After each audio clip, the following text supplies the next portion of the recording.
Dalam nama Tuhan Yesus menyampaikan firman Tuhan. Firman Tuhan pada malam hari ini berjudul Bangsa di atas segala bangsa.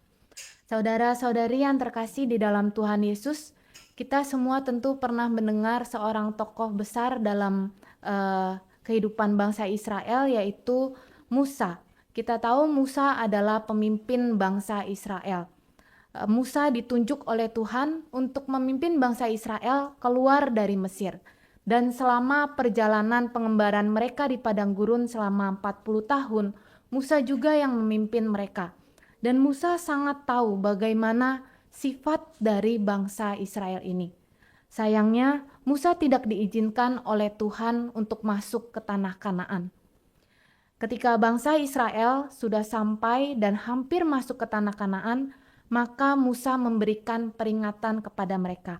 Kita akan sama-sama membuka Kitab Ulangan pasal yang ke-28. Kitab Ulangan pasal yang ke-28. Pertama-tama kita akan membaca di ayat yang ke-15. Ulangan pasal 28 ayat 15. Di sini dikatakan, "Tetapi jika engkau tidak mendengarkan suara Tuhan Allahmu dan tidak melakukan dengan setia segala perintah dan ketetapannya yang kusampaikan kepadamu pada hari ini, maka segala kutuk ini akan datang kepadamu dan mencapai engkau." Inilah peringatan yang disampaikan oleh Musa kepada bangsa Israel. Dia tahu bahwa bangsa Israel itu bukanlah bangsa yang memiliki sifat yang baik. Mereka seringkali mungkin bersungut-sungut, mereka seringkali tidak mengucap syukur atas apa yang Tuhan berikan dalam kehidupan mereka. Dan mereka juga seringkali tidak taat kepada perintah Tuhan. Oleh karena itu Musa mengingatkan, seandainya kamu tidak setia, tidak melakukan perintah dan hukum-hukum Tuhan, maka yang akan kamu peroleh adalah kutuk, hal yang tidak baik. Tetapi Musa bukan hanya menyampaikan peringatan yang tegas. Musa juga mengingatkan bangsa Israel bahwa ada berkat Tuhan yang indah bagi mereka. Kita akan membaca di ayat yang pertama. Ulangan pasal 28 ayat yang pertama. Di sini dikatakan, "Jika engkau baik-baik mendengarkan suara Tuhan Allahmu dan melakukan dengan setia segala perintahnya yang kusampaikan kepadamu pada hari ini, maka Tuhan Allahmu akan mengangkat engkau di atas segala bangsa di bumi." Ini adalah sebuah janji berkat yang begitu luar biasa. Siapa bangsa Israel? Bangsa Israel itu bukanlah bangsa yang jumlah rakyatnya sangat banyak. Bahkan pernah dikatakan di dalam Alkitab bahwa bangsa Israel itu jumlahnya hanya sedikit. Dan kita juga tahu, bangsa Israel itu bukanlah bangsa yang memiliki sifat yang baik.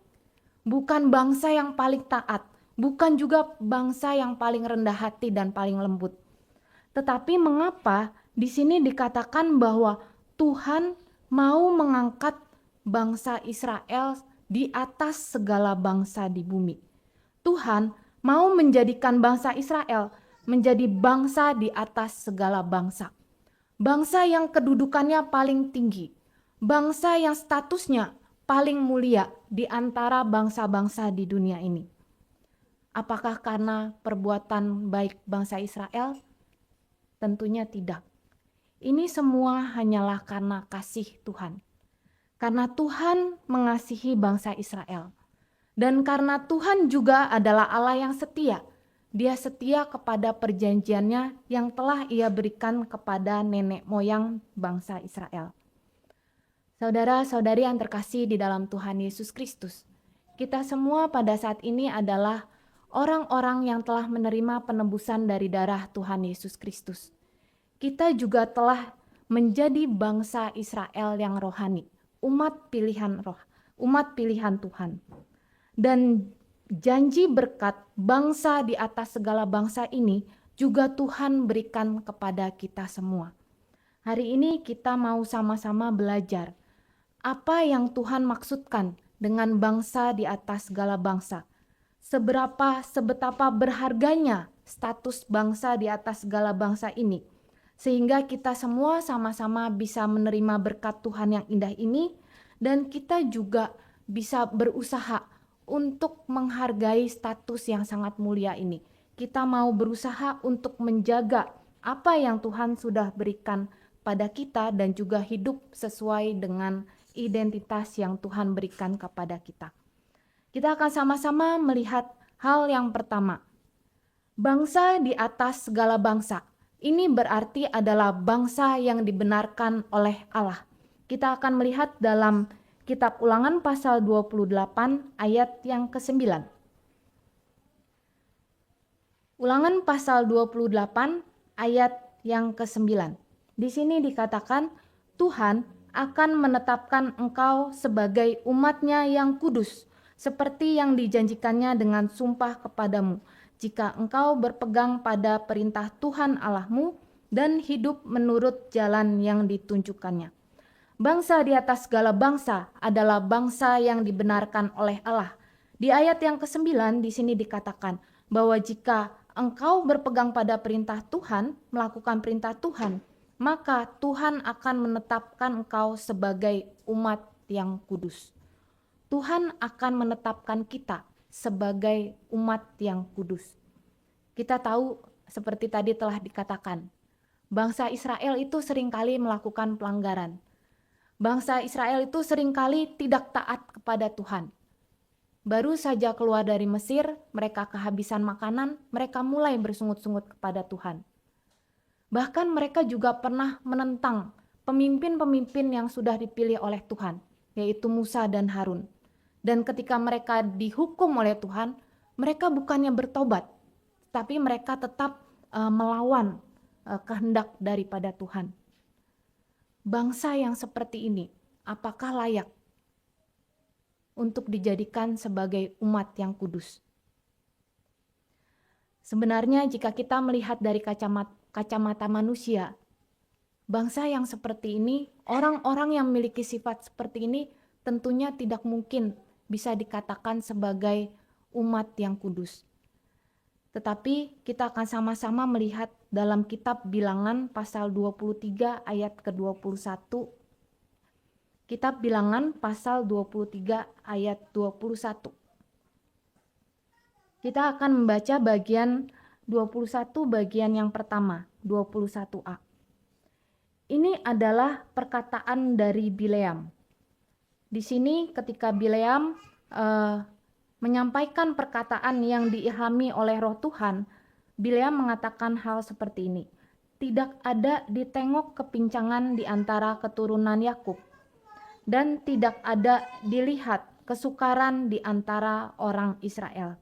Ketika kita melihat ke dalam bahasa asli, maka kata kepincangan di sini itu berarti kejahatan. Jadi tidak ada ditengok kejahatan di antara keturunan Yakub. Dan kata kesukaran dalam bahasa aslinya itu memiliki arti ketidakbenaran. Jadi tidak ada dilihat ketidakbenaran di antara orang Israel. Tidak ada kejahatan dan tidak ada dilihat ketidakbenaran di antara orang Israel. Apakah sungguh-sungguh benar bahwa di antara orang-orang Israel itu tidak ada orang yang jahat, tidak ada orang yang melakukan hal-hal yang tidak benar? Kita tahu itu tidak seperti itu, karena bangsa Israel banyak sekali melakukan kejahatan dan kesalahan. Tetapi apa maksud Tuhan dengan menyampaikan perkataan ini melalui Bileam? Yang Tuhan maksudkan adalah Tuhan bukannya tidak tahu bahwa bangsa Israel itu penuh dengan kejahatan dan kesalahan. Tuhan tahu, tetapi Tuhan tidak memperhitungkan kesalahan mereka. Tuhan mau mengampuni dosa-dosa mereka. Tuhan mau membenarkan mereka. Orang-orang yang berbuat tidak benar, tetapi Tuhan mau membenarkannya. Tuhan mau mengampuni mereka, sehingga mereka bisa beroleh status sebagai umat yang kudus, sebagai bangsa yang kudus. Hari ini kita sebagai umat-umat Tuhan, kita juga sama. Sebelum kita percaya dan menerima baptisan air, kita mungkin ada yang dibawa oleh orang tua kita mungkin ada yang dibawa oleh rekan-rekan, teman-teman, dan kita percaya kepada Tuhan Yesus. Ketika kita percaya dengan sungguh-sungguh, kita mengambil sebuah langkah awal, yaitu kita menerima baptisan air yang benar. Karena kita tahu ketika kita menerima baptisan air, maka Tuhan mencurahkan darahnya dan mengampuni, mencuci bersih semua dosa kita.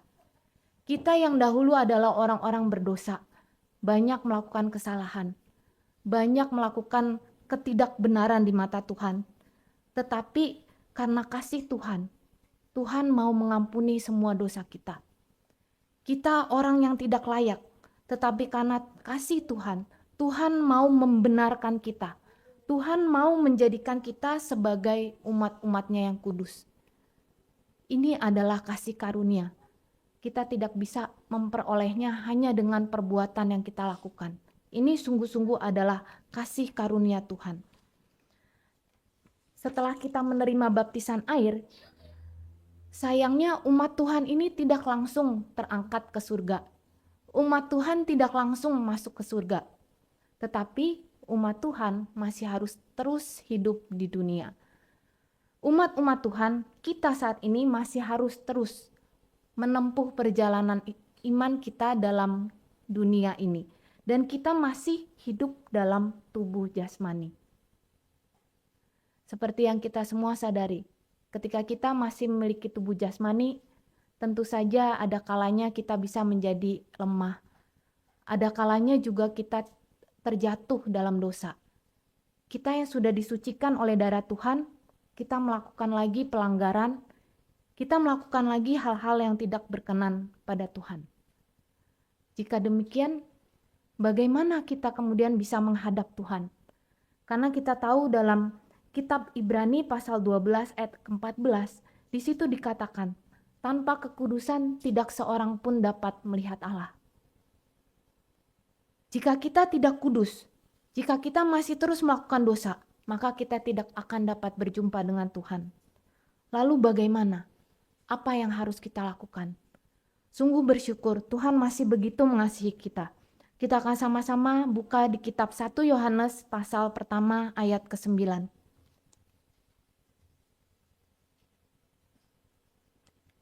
1 Yohanes pasal 1 ayat yang ke-9. Mari kita akan baca ayat ini bersama-sama. 1 Yohanes pasal 1 ayat yang ke-9. Jika kita mengaku dosa kita, maka Ia adalah setia dan adil, sehingga Ia akan mengampuni segala dosa kita dan menyucikan kita dari segala kejahatan. Saudara-saudari yang terkasih dalam Tuhan Yesus, sungguh Tuhan itu sangat mengasihi kita. Dia tahu bahwa selama kita masih hidup di dunia ini, kita memiliki tubuh jasmani yang penuh dengan kelemahan. Oleh karena itu, pengampunan dosa tidak hanya dapat kita rasakan ketika kita menerima baptisan air. Ketika kita sadar bahwa kita telah berdosa, dan ketika kita mengaku dosa kita di hadapan Tuhan, maka dalam ayat ini dikatakan, Tuhan adalah setia dan adil. Tuhan akan mengampuni segala dosa kita. Sehingga di mata Tuhan, kita bisa kembali menjadi umat-umat yang kudus, menjadi orang-orang yang dibenarkan. Tentu saja ini juga tidak boleh menjadi alasan kita untuk terus berbuat dosa. Tapi kita harus bertekad, bertobat, tidak lagi melakukan kesalahan dan dosa yang sama. Kita akan melihat hal yang kedua. Hal yang kedua, bangsa di atas segala bangsa adalah bangsa yang diberkati oleh Allah. Kita akan membacanya dalam kitab Ulangan pasal 28. Kita kembali ke kitab Ulangan pasal 28.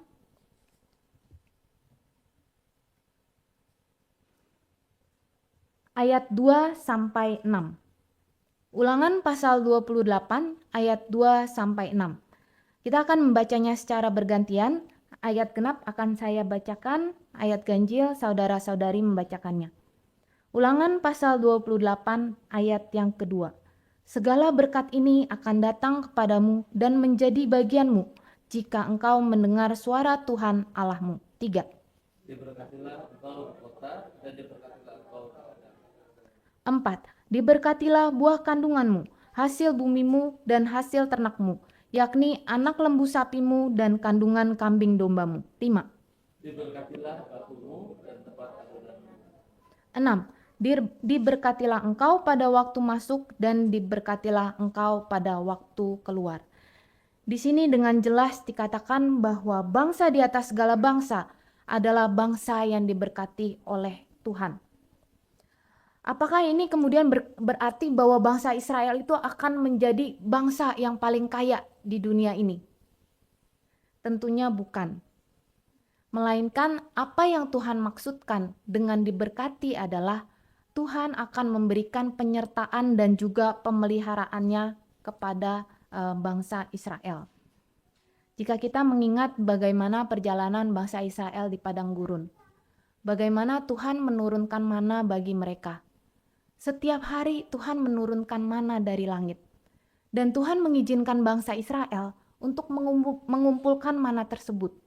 Dari hari yang pertama sampai hari yang kelima, mereka boleh mengumpulkan sesuai dengan keperluan mereka di hari itu. Dan di hari yang keenam, Tuhan mengatakan, kamu boleh mengumpulkan 2 bagian. Mengapa? Karena di hari Sabat Tuhan tidak akan menurunkan mana. Jadi di hari ke-6 mereka boleh mengumpulkan mana untuk kebutuhan di hari yang ke-6 dan untuk kebutuhan di hari Sabat. Setiap hari bangsa Israel bisa melihat mujizat Tuhan ini. Setiap hari bangsa Israel bisa merasakan berkat Tuhan. Dan bukan hanya itu saja, Tuhan juga menyediakan air bagi mereka. Dan Tuhan juga menjaga, membuat baju yang mereka kenakan, kasut yang mereka kenakan itu tidak rusak selama perjalanan mereka di padang gurun. Bukankah ini hal yang sangat luar biasa? Bukankah ini mujizat daripada Tuhan yang bisa mereka lihat dan rasakan setiap hari? Saudara-saudari yang terkasih di dalam Tuhan Yesus Kristus, oleh karena itu Musa juga mengingatkan kepada bangsa Israel, ketika nanti seandainya mereka telah masuk ke tanah Kanaan, mereka bisa mendapatkan kelimpahan dalam hal materi. Mereka harus ingat bahwa Tuhanlah yang memberikan semuanya itu kepada mereka. Tuhan yang memelihara kehidupan mereka. Mereka tidak boleh menjadi tinggi hati, merasa bahwa dengan kemampuan mereka sendiri mereka bisa memperoleh segala kekayaan itu. Dan mereka juga harus takut akan Tuhan. Mereka harus belajar untuk merasa cukup. Hanya dengan demikianlah kemudian mereka bisa belajar juga untuk memperhatikan dan membantu sesamanya manusia. Saudara-saudari yang terkasih dalam Tuhan Yesus, seringkali kita mengidentikan kata berkat ini dengan harta benda yang berlimpah, dengan kekayaan, dengan kesehatan yang prima, dengan kehidupan yang tidak ada masalah. Jika kita bisa memperoleh itu semua, maka itu adalah berkat. Kita seringkali mengidentikan kata berkat itu dengan hal-hal yang demikian. Tetapi apakah benar? Ketika kita melihat dalam Kamus Besar Bahasa Indonesia, di sini kata berkat diartikan sebagai karunia Tuhan yang membawa kebaikan dalam hidup manusia. Karunia Tuhan yang membawa kebaikan dalam hidup manusia. Ini berarti berkat itu tidak selalu masalah harta benda. Berkat itu tidak selalu masalah kesehatan. Berkat itu tidak selalu berarti kehidupan yang tanpa masalah atau tanpa gejolak. Bagi umat-umat Tuhan, berkat itu adalah penyertaan dan pemeliharaan Tuhan dalam hidup kita. Setelah kita menjadi umat Tuhan, kita boleh sama-sama merenungkan. Apakah kita merasakan penyertaan dan pemeliharaan Tuhan dalam kehidupan kita? Jika kita bisa merasakan penyertaan dan pemeliharaan Tuhan dalam kehidupan kita, maka kehidupan kita itu adalah kehidupan yang diberkati oleh Tuhan. Dan yang perlu kita lakukan adalah kita harus belajar untuk merasa cukup. Kita akan sama-sama buka kitab Ibrani pasal 13 ayat 5.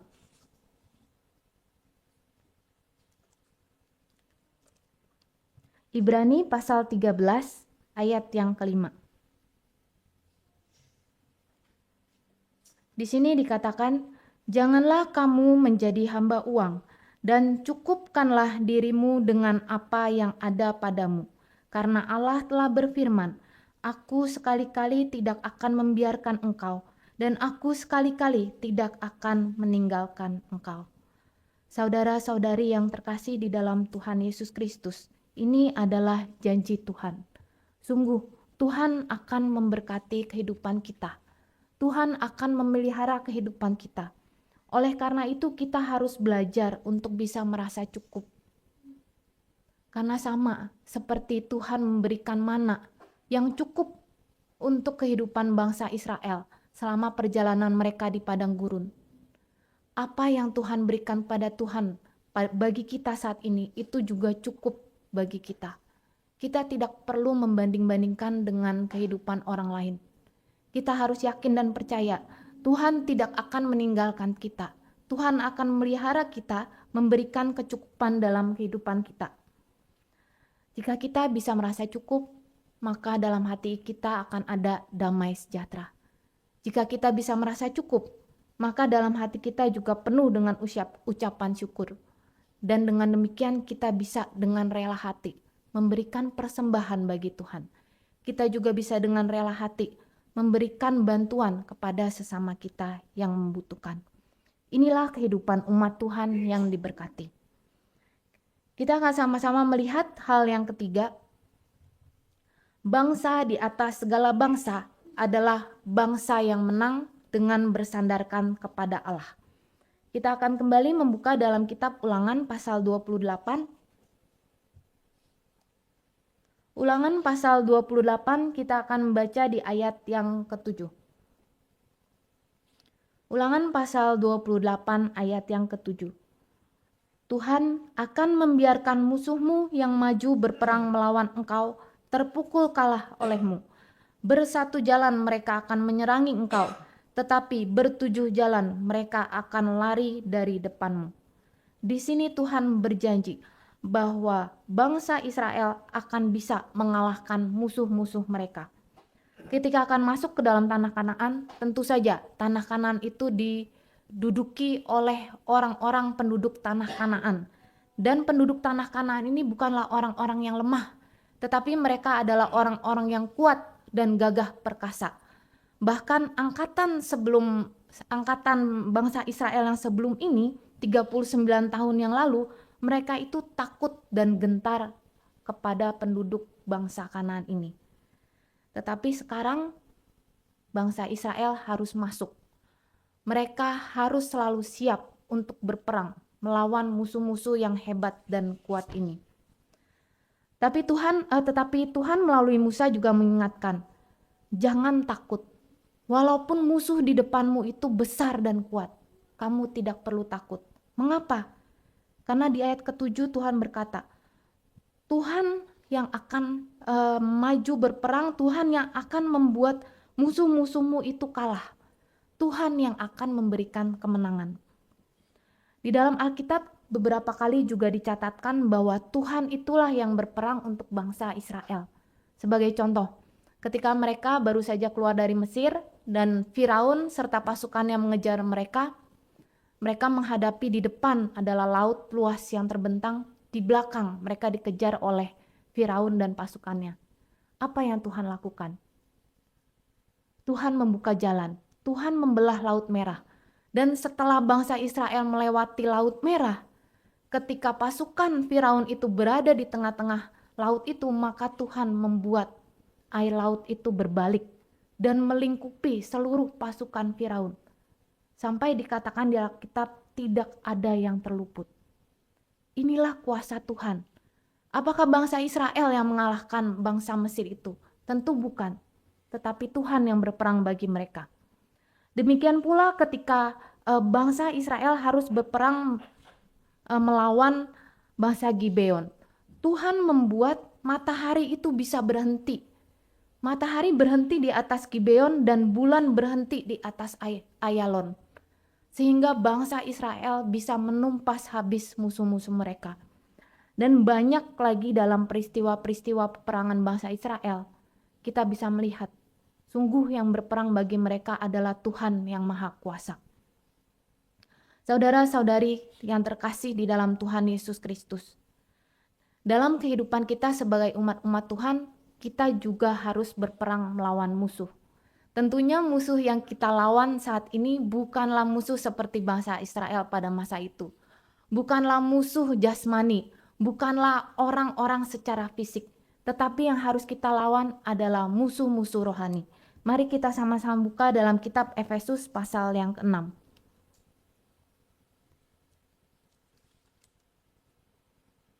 Efesus pasal yang ke-6, kita akan membaca dari ayat yang 10 sampai ke-12. Efesus pasal 6, ayat 10 sampai 12, kita akan membacanya secara bergantian. Ayat 10, akhirnya hendaklah kamu kuat di dalam Tuhan, di dalam kekuatan kuasa-Nya. 11, saudara-saudari.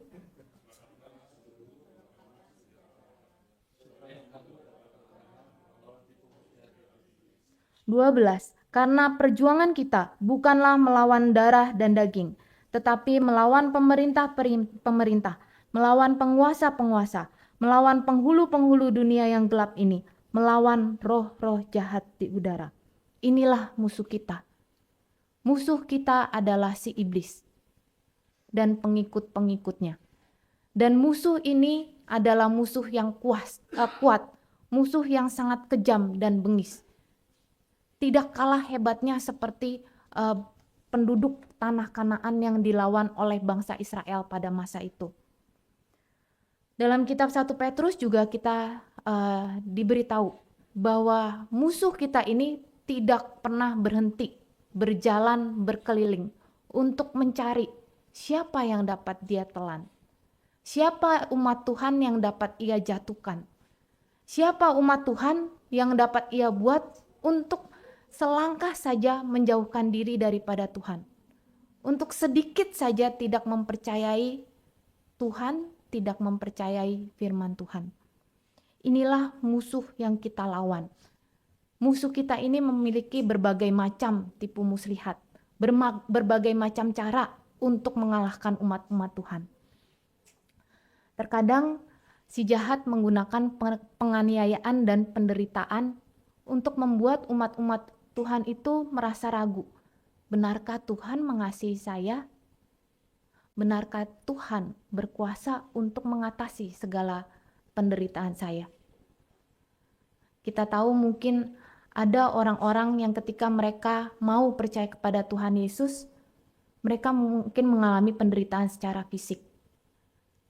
Ada yang karena berpindah agama, mereka mungkin harus sampai dikurung atau tidak diberi makan. Kadangkala ada juga karena kita mengaku bahwa kita adalah orang Kristen, kita bisa dijauhi oleh teman-teman, bahkan bisa mengalami pembulian karena kita melakukan apa yang benar di mata Tuhan. Dan si jahat juga bisa menggunakan logika manusia untuk meragukan keberadaan Tuhan, untuk meragukan kebenaran firman Tuhan. Baru saja ketika hari Selasa kemarin, mungkin banyak di antara kita mengadakan acara kumpul keluarga karena merayakan tahun baru Imlek atau Chinese New Year. Dan ketika itu saya bertemu dengan saudara dan ada salah seorang keponakan saya, usianya saat ini masih di bangku kuliah, jadi dia masih muda. Saya cukup terkejut ketika mendengar hal ini. Saya baru tahu bahwa ternyata keponakan saya ini sudah tidak datang lagi ke gereja. Mereka bukan anggota gereja Yesus Sejati, tetapi mereka adalah orang Kristen. Jadi saya baru tahu, oh udah nggak datang lagi ke gereja. Udah sejak kapan? Ternyata udah sejak lama. Dan saya tanya, kenapa? Kenapa bisa sampai nggak datang ke gereja lagi? Karena papa mamanya itu adalah orang Kristen. Dan sejak kecil juga anak ini dibawa ke gereja oleh orang tuanya. Jawabannya cukup membuat saya mungkin berpikir juga ya. Dia mengatakan, buat saya Tuhan itu nggak masuk logika. Saya nggak bisa terima dengan logika saya tentang Tuhan. Karena itu dia memutuskan dia tidak mau lagi datang ke gereja. Logika manusia ini bisa dipakai oleh si iblis, membuat kita meragukan, benar tidak firman Tuhan? Benar tidak Tuhan itu ada?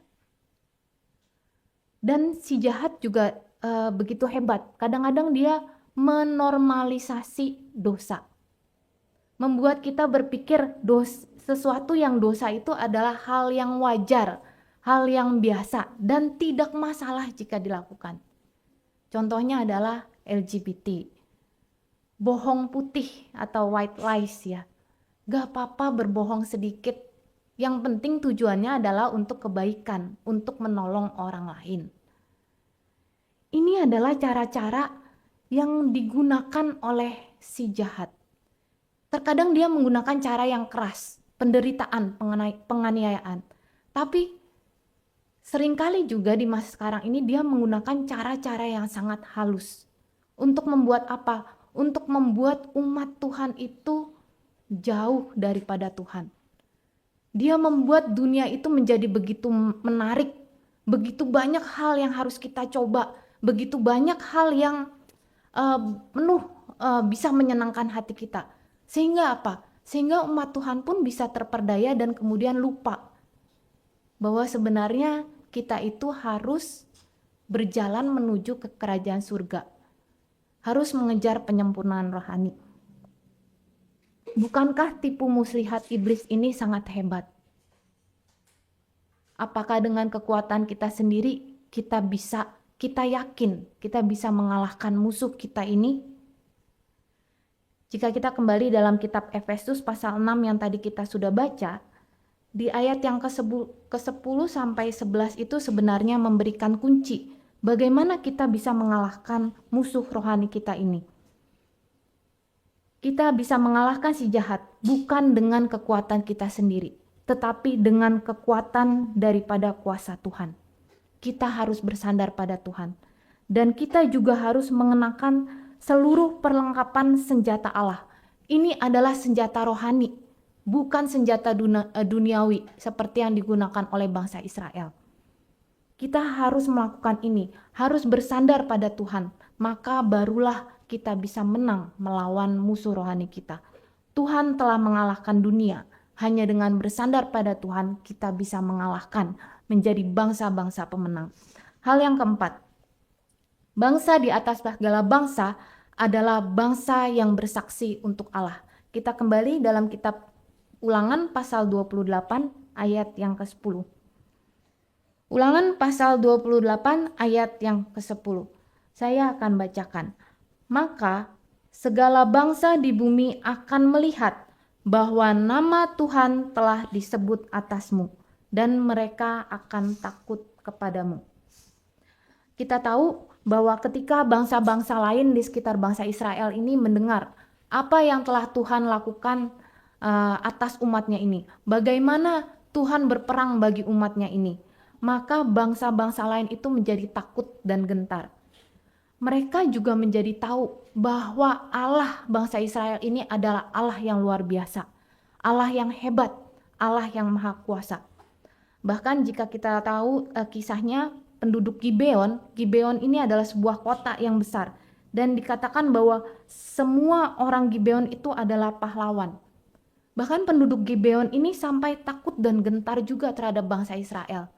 Mereka menggunakan akal, mencari cara supaya bisa mengikat perjanjian dengan bangsa Israel agar mereka tidak dimusnahkan.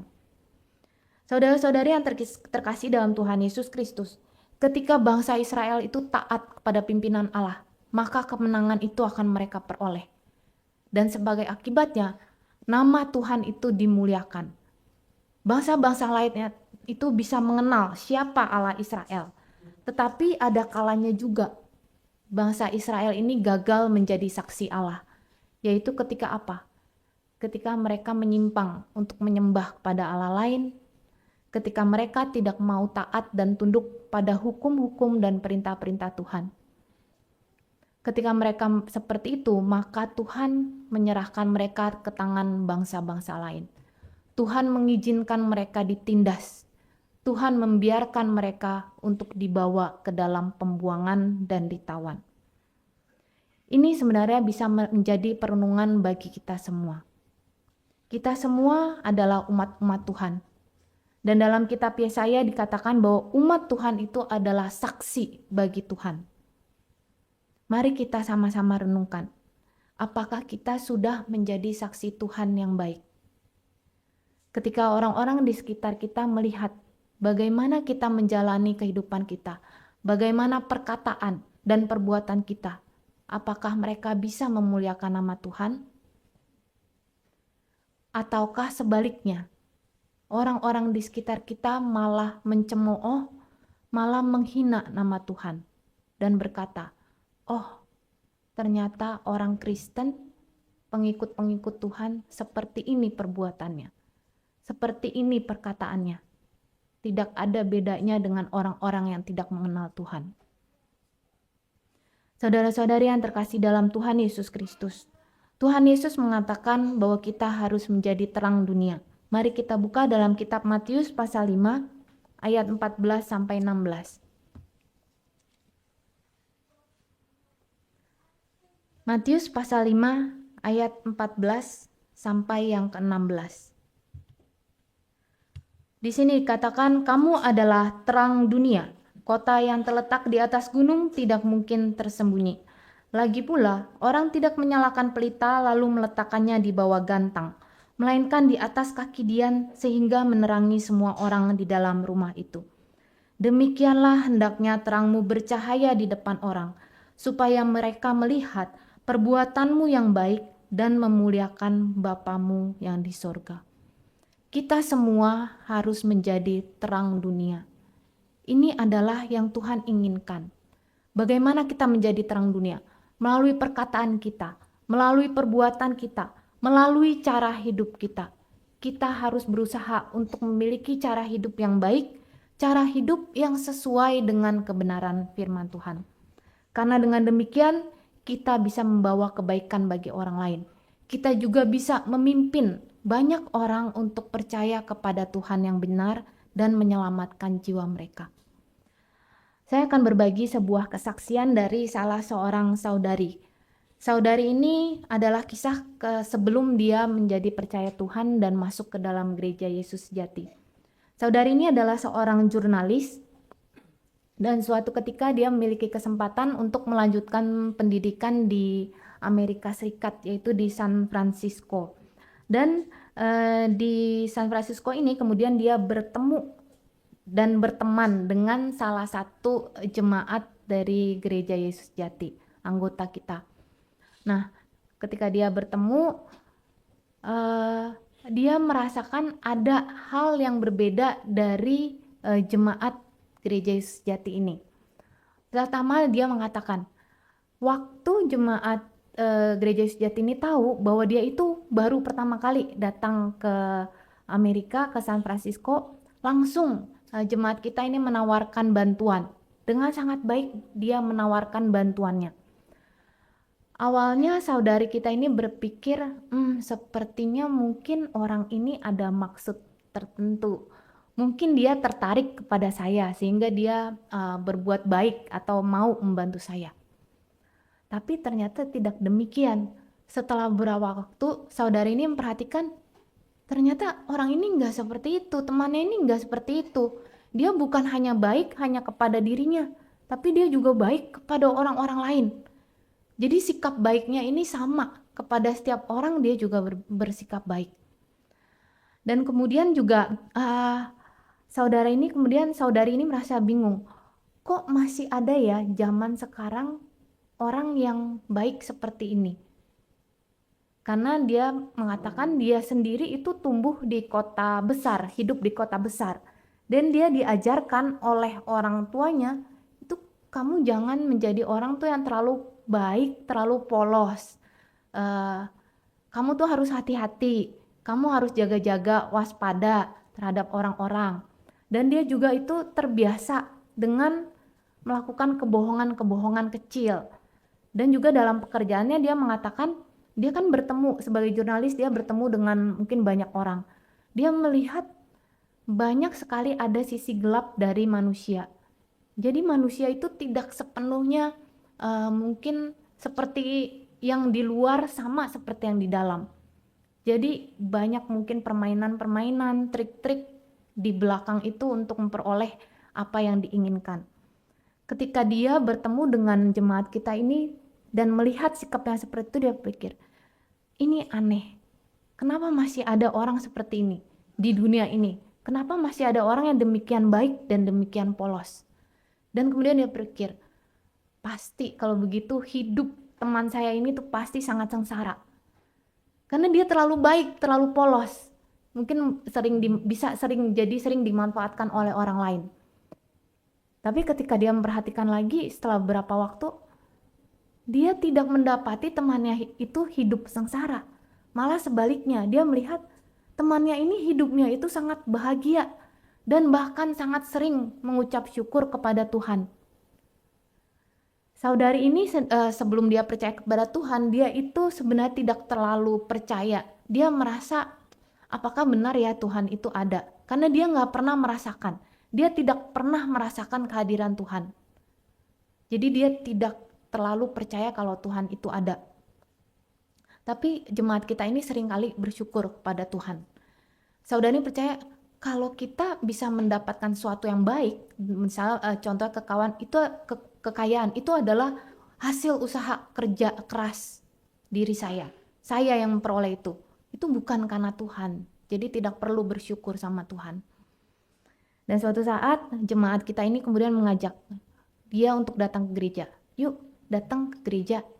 Dan karena saudari ini melihat dia adalah orang yang baik, akhirnya dia memutuskan, oke lah, saya akan coba untuk datang ke gereja.